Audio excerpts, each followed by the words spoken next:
когда отмечается День Спасибо. Где находится Кошкин дом и что совершил Иисус на 8-й день после рождения. Об этом и не только вы узнаете в программе «Дорога к храму».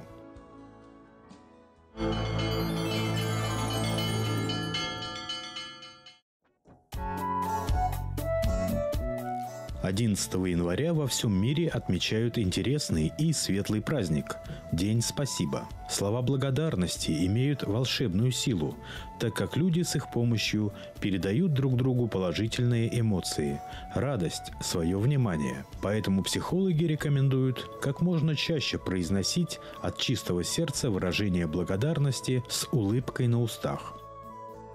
Надо понимать, что благодарность – это самое малое из добродетелей, а добродетель помогать инвалидам – это одна из самых нужных в наше время.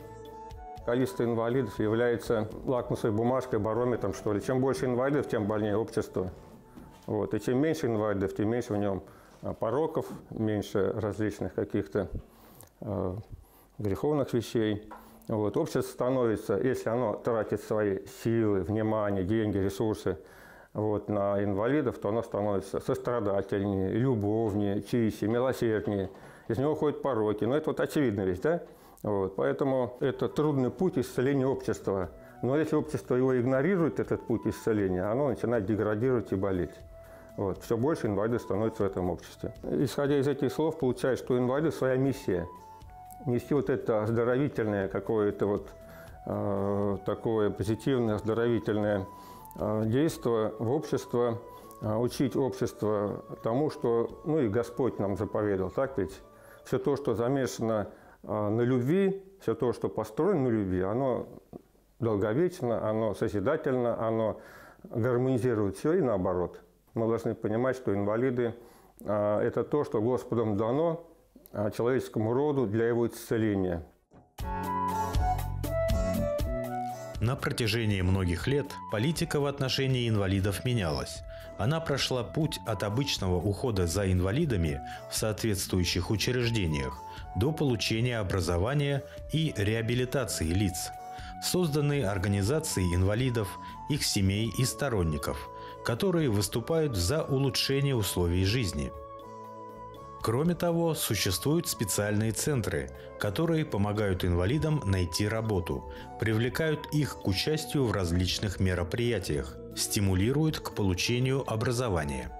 Таким центром и является Уфимская городская организация инвалидов «Мир». Объединение появилось в 2016 году. Руководит им Владимир Максимович Горбунов. Будучи инвалидом, он активно ведет работу в таких направлениях, как спорт, занятость и досуг для людей с ограниченными возможностями здоровья. Понятно, что в жизни любого человека, инвалида тоже, есть три самые главные составляющие. Это труд, это спорт и досуг. Понятно, что человек пришел на землю трудиться, поэтому без труда человек разрушается. Без труда человек жить не может, и без труда он начинает деградировать. Это очевидная вещь, поэтому хоть и инвалид получает и пенсию, тем не менее многие из них хотят работать, быть полезными обществу, быть полезными своей семье, себе, потому что пенсии по инвалидности очень маленькие. О помощи им в их трудоустройстве мы сейчас заботимся. Службу создали такую, Уфимская городская служба инвалидов, которую назвали по-современному логистический центр помощи инвалидам. Мы стараемся, не имея денег, организовать мероприятия.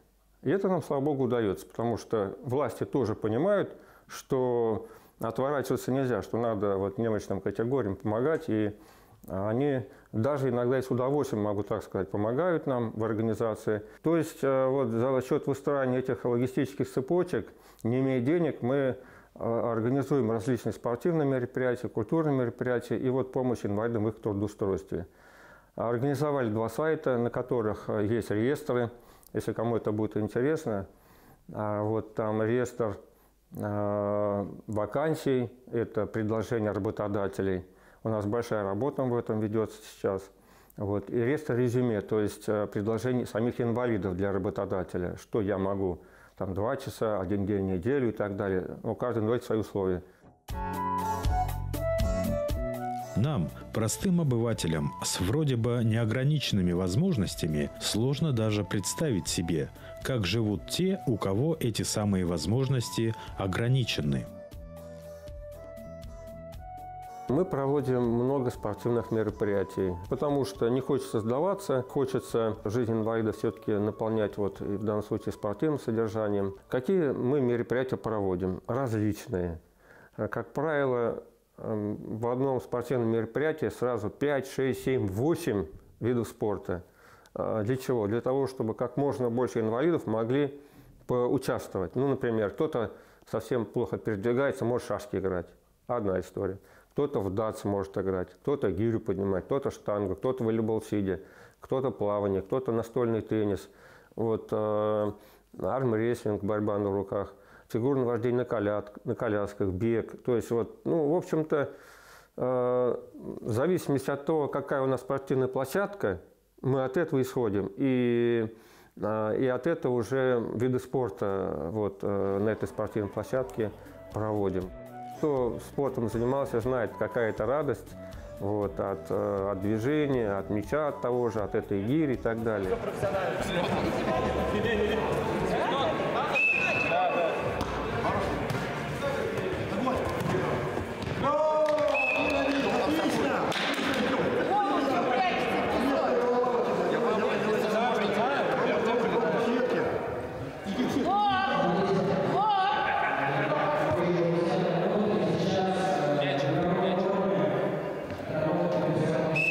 Инвалиды-спортсмены – это яркий пример того, что инвалидность не может помешать человеку идти к своей цели. Множество медалей и кубков, полученных в жесточайшей борьбе, говорит о том, что не нужно отчаиваться, если в жизни происходит трагедия. Значит, на счет 3. 1, 2, 3. Так, вот мы проводим соревнования и издали путеводитель «Адаптивный спорт в Уфе» для инвалидов. Для чего? Мы описали все те спортивные учреждения, где инвалиды могут спортом обучиться какому-то виду спорта. Не просто занятиям, а вот теоретически какие-то основы получить. Там, институт физкультуры, предположим, и так далее. Здесь адреса спортивных организаций, как по видам спорта, тренера, телефоны, фотографии вот здесь есть. Вот. Это специально как бы пособие инвалидам для того, чтобы тем, кто из них хочет заниматься профессиональным спортом или массажем спортивным, там еще чем-то, вот здесь все это описано. Потом еще один есть журнал. Мы провели в 2019 году большой театральный конкурс, называется «Прикосновение». Пригласили команды с организации инвалидов с республики. 21 команда была. Вот к этому проекту театральному вместе с Русским драматическим театром Михаилом Мардиновичем. 1, 2, 3, 4, по шее. Можешь покачаться. Весь покрытый зеленью, абсолютно весь. Остров Низения в океане есть. Остров Низения в океане есть. Весь покрытый зеленью, абсолютно весь. Там живут несчастные люди-дикари, на лицо ужасные, добрые внутри. На лицо ужасные, добрые внутри. Там живут несчастные люди-дикари. По такому случаю с ночи до зари плачут невезучие люди-дикари. И грядут беду в день какого неведомо, в никаком году. Совместный проект Уфимской городской организации инвалидов «Мир» и регионального интернет-проекта о людях с инвалидностью «Преград нет» – это клуб-музей «Кошкин дом» для людей с инвалидностью любого возраста. Здесь можно увидеть милых кошечек разных размеров и разных мастей. Но самое главное их предназначение – поднимать настроение людям, которые приходят сюда со своими проблемами и заботами. Образовательный клуб «Кошкин дом» мы его так назвали, детское название, немножко игривое, но содержание этого клуба не совсем игривое, оно серьезное. Вышла с предложением, организовала вот это все действо член Союза фотохудожников России Светлана Николаевна Комкова. Вот в этом центре можно заниматься, предположим, вокалом, проводить различные мастер-классы, приглашать различных специалистов управлений по вопросам, которые животрепещущие, ну, например, жилищное законодательство и так далее. То есть можно наполнить вот этот центр достаточно большим содержанием. Приглашаем юристов, приглашали специалиста по земельному законодательству, приглашали с Министерства труда с вопросами по поводу устройства специализированного учреждения, психоневрологические диспансеры, дома инвалидов престарелых и так далее. Стараемся приглашать специалистов управления администрации. Дальше мы планируем наиболее интересные вот эти лекции записывать. Планируем с Нового года здесь организовать класс компьютерный по обучению инвалидов, видеоролики делать, может небольшой фильмик, да, самому уметь, работа в фотошопе, работа, например, есть у нас программы, которые в конструировании помогают, там, объемные модели, да, там, чертежные программы различные. Сегодня люди с ограниченными возможностями нуждаются не только в квалифицированной медицинской помощи. Они хотят трудиться, побеждать в соревнованиях и приносить пользу людям. Но для этого необходимо создавать полноценные условия. В этой комнате находится наша техника, на которой мы печатаем нашу ежеквартальную газету «Инвалид», она называется. Но проблема-то в чем? Проблема, как обычно, в том, что печатаем мы мало, 500 экземпляров на такой большой город, как Уфа. Вот. Ну, понятно, что мы газету делаем не только в печатном бумажном виде, но и в электронном виде, рассылаем ее и по всей Башкирии рассылаем, по всем организациям инвалидов. Но и все-таки традиционно, традиционная газета печатная, она тоже имеет читателя, и поэтому хотелось бы делать газету-то побольше, не 500 экземпляров, а может быть там, 1000, чтобы можно было ее как-то доводить, рассылать до организации инвалидов всей республики. Вот. Но желание не совпадает с возможностями. Желания у нас большие, а все это стоит денег, понятное дело, и бумага, и чернила, обслуживание этой техники. Но, тем не менее, мы рады тому, что есть, пусть даже раз в месяц, все равно это для нас очень важно. Почему? Потому что газета является, если хотите, языком организации. Вот уже 3-й год, понемногу, но выпускаем. Она приобрела свое лицо, приобрела своего читателя и уже более-менее становится твердо на своей ножке. Вот это издание. Вот чему мы рады.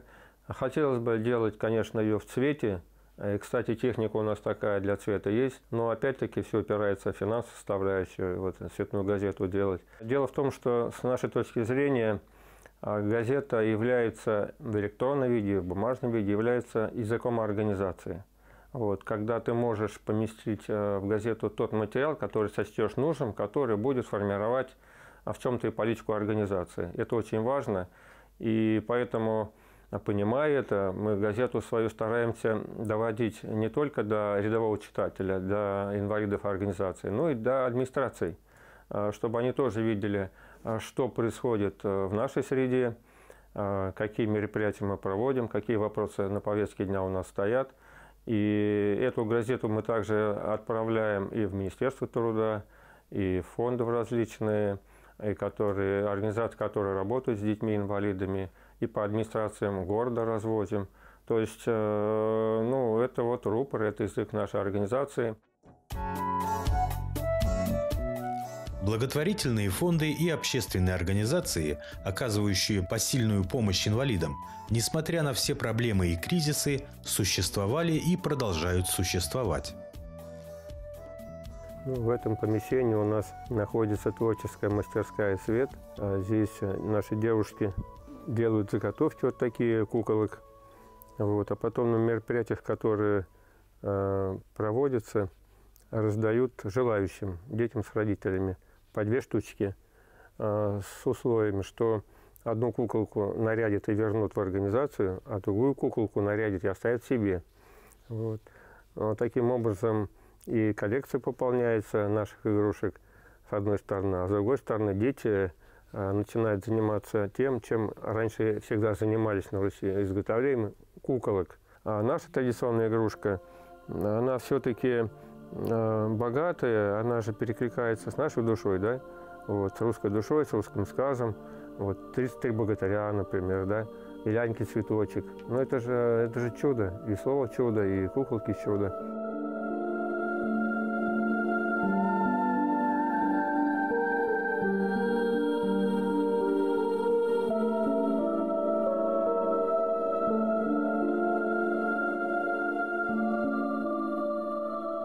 Мы надеемся, что, конечно же, все-таки все трудности будут преодолены.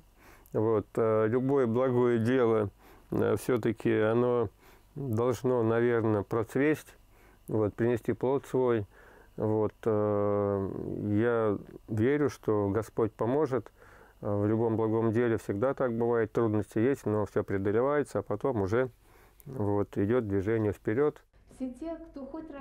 Лилия Аслямовна Кучимова, директор благотворительной компании «Баш Интерконтакт» при Республиканской организации Всероссийского общества инвалидов, старается проявить максимум внимания к людям, которые заслуживают хороших слов и нужных подарков. У вас такой стержень достоинства. Вы великолепный организатор, вы великолепный руководитель, вы глубоко порядочный, нежестоковыйный человек. Как у вас сердце болит за всех инвалидов нашего города. Вообще всем нам, не только инвалидам, а жителям республики, повезло, что есть в нашем городе такой лидер, как вы. Только одного мы желаем. Долгих вам лет жизни, здравия, благополучия. И дай вам Бог на вашем жизненном пути светлых, добрых, таких же прекрасных людей, как вы. Вот я от всей души вручаю вам и вашему коллективу для проведения добрых, милосердных, правильных, благородных мероприятий. Удачи вам, благополучия. Спасибо большое. Когда тебе плохо, кто способен мотивировать лучше всего? Я думаю, что отличным двигателем станет человек, который действительно лишен в жизни многого и тем не менее не унывает и способен стать примером для многих людей. В медицинских документах этих удивительных людей четко, черным по белому написано «инвалид первой группы». Но согласитесь, далеко не всякий абсолютно здоровый, успешный, благополучный и богатый человек может равняться с этими людьми. Удивительная сила воли, стремление к победе, мужество, абсолютно правильное, позитивное отношение к жизни – все это, мне кажется, должно служить примером для всех нас. Владимир Максимович Горбунов. Работа и постоянное развитие для него необходимы как воздух. По его собственному признанию, работа для него – основа жизни. Он так воспитан, и так он жил всегда. Мощный стимул, помощь другим людям, и ради этого он готов трудиться целыми днями. Он получил почетную премию «Достояние столицы», но его личное достояние – это люди, которым он помогает каждый день. Каждый день как подарок. Вот я это вижу как подарок. Вот книжка – это подарок, стол – подарок. А почему нет? Ведь вот все, что мы видим, оно все служит человеку. Как же быть неблагодарным книге? Она служит человеку. Стол служит человеку. Линолеум служит человеку. Вот все, что мы не увидели здесь, это все служит нам. И надо к всему этому быть благодарным. К стеклу, там, к столу, вон, кошечкам этим и так далее. Правильно? Вот такая философия, позиция. Вот, надо любить все, любить каждый день, потому что их осталось кто знает сколько, как говорится. Каждый день надо любить, и все, что вокруг, тоже надо любить. Вот, это и свою душу как-то облагораживает, делать жизнь и по-божьему, во-первых, да, а во-вторых, как-то содержательнее делает свою жизнь. Она уже не становится вот такой пустой, бесцветной, она какая-то становится, вот другими красками играет. Когда ты все видишь вот такими глазами, через очки любви. Вот, вот это надо всем нам всем людям на земле одеть очки любви и видеть только так мир. И как все-таки хорошо, что есть такие люди, как Владимир Горбунов, которые, несмотря на свои недуги, стараются делать добро. И именно во Всемирный день спасибо хочется сказать ему слова благодарности за его труд и внимание к людям, нуждающимся в помощи и поддержке.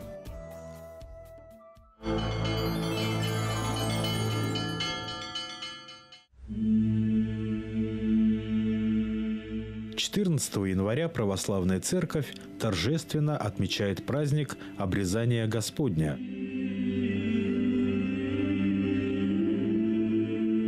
На 8-й день после рождения мальчикам нарекалось имя и совершалось обрезание.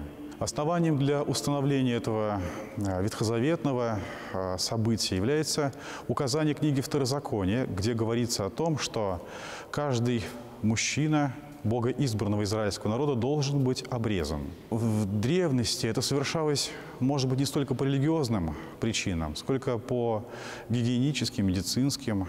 Восток, жаркий климат, и это было необходимо. Но Бог повелевает это делать теперь еще и для религиозного утверждения и принадлежности человека к израильскому народу. Так Господь принял обрезание, подчинившись закону, что символизирует смирение и необходимость следования законам Церкви и христианским заповедям. Ведь мы помним, что Христос пришел не для совершения революций. Он сказал: «Я пришел закон исполнить, а не нарушить». С другой стороны, Христу нужно было, чтобы и над Ним было совершено это действие. Ведь проповедуя среди иудеев, и в будущем большинство христиан, особенно в первое время, были из иудействующих, они бы Его не слушали. И Ему нужно было подтвердить свой авторитет тем, что и Он исполнитель и ревнитель закона. Поэтому Христос идет на это. Также обрезание было необходимо для того, чтобы утвердить свою подлинную человеческую природу, которую Христос воспринимает в Благовещении и в Рождестве. Мы знаем о том, что уже в первые века появляются еретические движения, которые считали, что плоть Иисуса Христа призрачна, что это всего лишь иллюзия, что на самом деле Он не страдал на кресте, а лишь изображал это страдание. Это ереси докетов, позже монофизитов, которые также пытались унизить или умалить Бога человечества Иисуса Христа. Этот праздник, поэтому сегодня также богословски важен для нас. Он подтверждает, что Иисус Христос принял все человеческое естество во всей полноте. Как говорит об этом святитель Григорий Богослов: что не воспринято, то и не уврачевано.